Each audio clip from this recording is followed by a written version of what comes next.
O tema do vídeo de hoje, para felicidade de todos nós, não é inteligência artificial. A gente vai falar sobre linguagens funcionais versus o modelo imperativo. Por que esse vídeo tá muito interessante? Que eu tinha um script pronto, eu escrevi o script, eu ia te explicar bonitinho por que em alguns algoritmos, como por exemplo o caso do palíndromo, as linguagens funcionais tendem a ser pior do que as linguagens que fazem ali um modelo mais imperativo. E até em linguagens que permitem os dois modelos, o modelo imperativo costuma performar um pouco melhor. Eu tinha esse vídeo escrito, tinha a explicação pronta, tudo isso ainda é válido, mas eu cometi um erro gigantesco, que foi que eu decidi medir. Eu decidi medir isso aqui na prática, e a resposta me surpreendeu. Não era o que eu tava pensando, tá? Vamos fazer um deep dive aqui em computação de verdade. A gente expandiu o nosso cérebro pra gente ficar inteligente. Muita gente vai me perguntar aqui na descrição, galera, quando que eu vou usar isso daí na prática? Pô, não sei quando é que você vai usar seu cérebro na prática, mas eu tô usando o meu, espero que você goste desse vídeo. Antes disso, vou te falar do patrocínio de hoje, que é a UVP, maior e melhor escola de investimentos do Brasil. Eu sou cliente da UVP, cliente e membro da UVP há mais de um ano. Eu fiz as aulas, eu tenho o meu cartãozinho Black que me dá acesso à sala VIP e cashback. Você pode ter um desses se você passar na análise de crédito também. Eu tenho acesso e uso a plataforma de investimentos da UVP. Eu fiz as aulas, eu gostei das aulas. Eu aprendi muito a organizar meus gastos, aprendi sobre renda fixa no Brasil, sobre renda fixa nos Estados Unidos, né? Eu consigo entender como um tesouro direto se traduz mais ou menos para um bonde do governo americano. Eu consigo entender o que é um CDB, uma LCI, uma LCA, qual a diferença disso para um CRI, para um CRA, para uma debenture. Eu sei o que é crédito privado, eu sei quais investimentos estão cobertos pelo FGC, sei inclusive o quanto eu posso investir de dinheiro em cada instituição para que o FGC consiga cobrir essa instituição. Conheço os melhores investimentos para montar minha reserva de emergência, sei investir em renda variável, em ações, fundo imobiliário, REITs, stocks. Se eu quiser, eu sei analisar se vale a pena comprar uma ação da Microsoft ou comprar essa ação. Sei comprar uma ação da Tencent na China. Sei comprar meus ETFs na Irlanda para pagar menos imposto. Aprendi a investir em ouro, Bitcoin, metais preciosos no geral, commodities. E tudo isso, depois de ter aprendido tudo isso, se eu não me sentisse ainda confortável ao investir, eu poderia concluir o curso, pedir meu dinheiro de volta e receber o meu dinheiro de volta. É claro que eu não fiz isso. Então, se esse conhecimento soa interessante, clica aqui no link na descrição, clica aqui em Faça sua análise de perfil, vem fazer parte da UVP, que é a maior e melhor escola de investimentos do Brasil. Você não vai se arrepender, tá? Se você ganhar ali R$ 4.500 ou mais, você vai ser aprovado aqui nessa análise de perfil. E informa eles que você veio aqui do canal, que você vai ganhar um presentinho muito bacana, né? É sempre bom receber presente e cartinha da UVP, acho muito legal. Vale muito a pena, link na descrição. Vamos lá, vamos começar esse vídeo explicando o que eu planejei pra explicar nesse vídeo. E depois explicando por que isso na prática não é tão real assim. Se você falar com um professor de faculdade, talvez ele te conte a mesma história que eu vou contar aqui. Porque isso em muitos casos é verdade, mas não é verdade em todos os casos. E hoje em dia, as linguagens estão tão otimizadas, estão tanta coisa acontecendo debaixo dos panos, que se você não estudar a exata versão daquela linguagem, talvez você não saiba exatamente o que está acontecendo. Vamos dar um exemplo aqui. Geralmente, quando você está checando se uma string é palíndromo, vamos botar aqui o exemplo, tá? Quero testar se essa string aqui é um palíndromo. A-N-A-N-A. No caso, a gente consegue bater o olho, a gente consegue ver se é um palíndromo. O que o computador precisa fazer? Bom, ele vai ter que olhar todos esses elementos de alguma forma e comparar se ele invertido é exatamente igual ele de frente para trás. De todas as maneiras, a gente vai ter que percorrer esse array aqui, essa string, pelo menos uma vez. A gente vai ter que olhar todos os elementos pelo menos uma vez, porque se a gente não olhar todos os elementos, é impossível a gente saber se os elementos são iguais de frente para trás, de trás para frente. A forma mais eficiente de se fazer isso é você ter um ponteiro na esquerda, um ponteiro na direita e ir comparando. Acessa esses dois elementos na memória, compara. O elemento da esquerda é igual ao da direita? Sim, procede. Então vem esse ponteiro para cá, esse ponteiro para cá. O elemento da esquerda é igual ao elemento da direita? Se sim, procede. Uma vez pra cá, uma vez pra cá. Olha, eles estão apontando pro mesmo elemento, acabou o algoritmo, é igual. Se não, não é igual. Geralmente, a gente vai te falar que isso é bom ser feito de uma maneira iterativa, não recursiva. Embora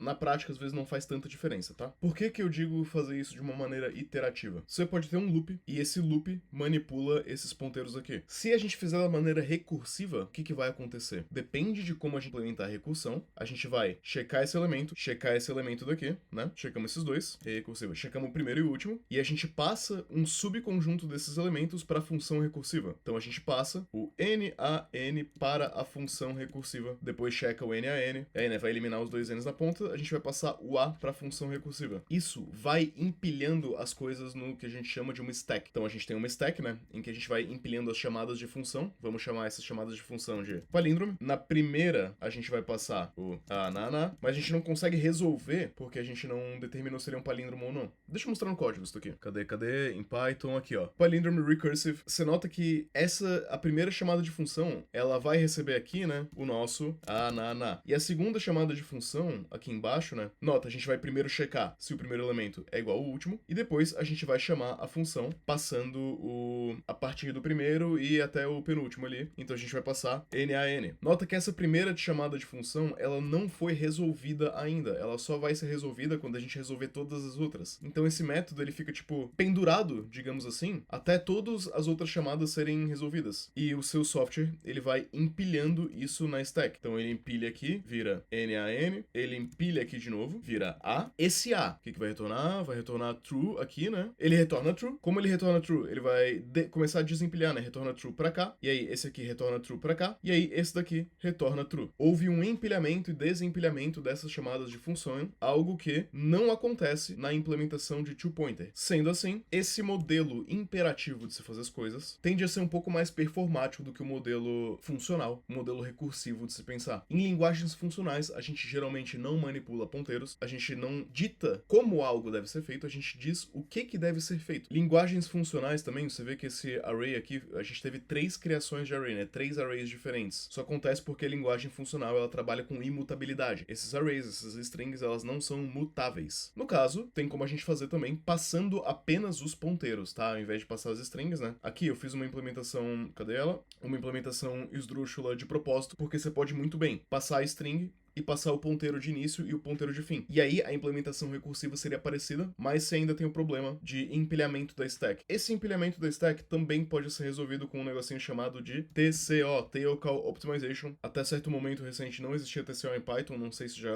implementaram ou não, mas enfim. Se houver Tail Call Optimization, e se a gente passar os ponteiros, a performance tende a ser muito parecida, tem um pouquinho de overhead aqui e ali, e acaba sendo parecido, mas as implementações mais comuns, você tende a ter um imperativo um pouquinho mais favorecido, até por causa pelo como as CPUs foram desenhadas até o momento atual, até a atualidade, tá? E aí surgiu um negócio, surgiu um detalhe. Eu fiz essa implementação de two-pointer em Python, eu fiz também a implementação recursiva em Python, tá? E eu fiz uma terceira implementação, um slice, que compara a string com a string invertida. Em teoria, eu comparar uma string com uma string invertida não é a coisa mais eficiente do mundo, porque você tem a string ananá, você precisa primeiro recriar essa string, e por debaixo dos panos vai acontecer algo tipo um ponteiro aqui vai percorrendo isso daqui de frente para trás e vai recriando aí a string de alguma maneira. Então existe primeiro uma recriação dessa string. Depois de recriar a string, existe uma comparação entre as duas strings. Então você precisa primeiro recriar, depois você vai comparar. Primeiro elemento com primeiro elemento, segundo elemento com segundo elemento, terceiro elemento, né? É algo compreensível. Em teoria, essa inversão aqui, ela é para ser menos performática que o two-pointer, mas a prática não liga para nossa teoria. E na prática, se a gente rodar aqui, a gente vai obter os seguintes dados. A versão recursiva foi a pior.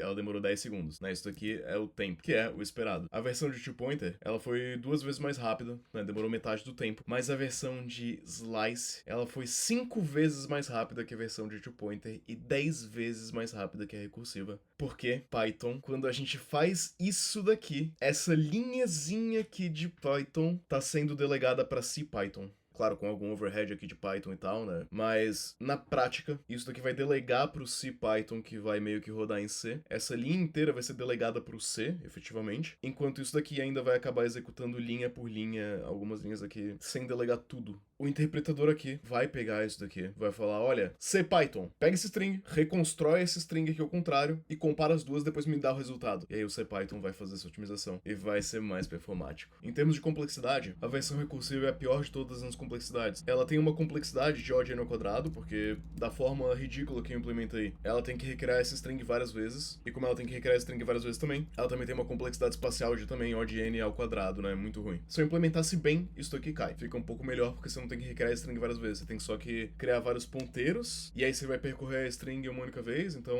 dá pra cair pra um O de n, né? No tempo, e no espaço, em teoria, você vai acabar alocando um ponteiro adicional pra cada espaço dentro dessa string, mas você não vai reconstruir a string, então acaba caindo pra O de n também, se for bem implementado, daquela forma que eu falei de passar os ponteiros. Ainda tem a questão da stack, né? O que ali de espaço na memória é stack, mas geralmente a gente não considera stack. A função de two-pointer, ela é O de n porque você percorre a string uma vez, e O de 1 porque você aloca 2 ponteiros e só. E a função de slice, ela é O de n e O de n.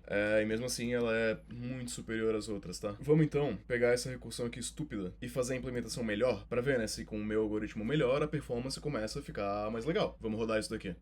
Agora, antes de ver o resultado final, eu queria falar que a gente tem também um teste em Golang. Então a gente vai testar efetivamente o mesmo algoritmo de palíndromo aqui em Golang, tá? Ele é igual ao de Python, é igual esse two pointer aqui, né? Se você olhar, até o código tá bem parecido, ó. Left, right, um while, um if, um return false, um return true. Left, right, um for loop, um return false aqui fora, um mais mais, um menos menos e um return true no final. Então o Golang bem imperativo aqui. E também um elixirzão aqui fazendo o palíndromo da maneira recursiva estilo Python, em que a gente passa a string, passa o ponteiro left, passa também o ponteiro right. E aí, se left for maior que right, né, quer dizer que acabou o algoritmo é true. Se left não for maior do que right, ele vai checar se o string.left é igual ao string.right e passar o algoritmo recursivamente, tá? É uma sintaxe um pouco diferente por causa da questão de Elixir, mas na prática o que tá acontecendo é efetivamente isso daqui, ó. E antes de ver o resultado final de Python versus Go versus Elixir, rapidinho, se você quiser aprender mais comigo, a gente tem um curso de dados e algoritmos, que eu te ensino esse tipo de conhecimento, mais ou menos, pra você passar entrevistas de lead code, o link vai estar na descrição. E tem os depoimentos aqui na tela se você quiser ler, a gente tem um mês de reembolso, se você comprar e não gostar, pode pedir reembolso em um mês, não tem problema nenhum, vai. Resultado!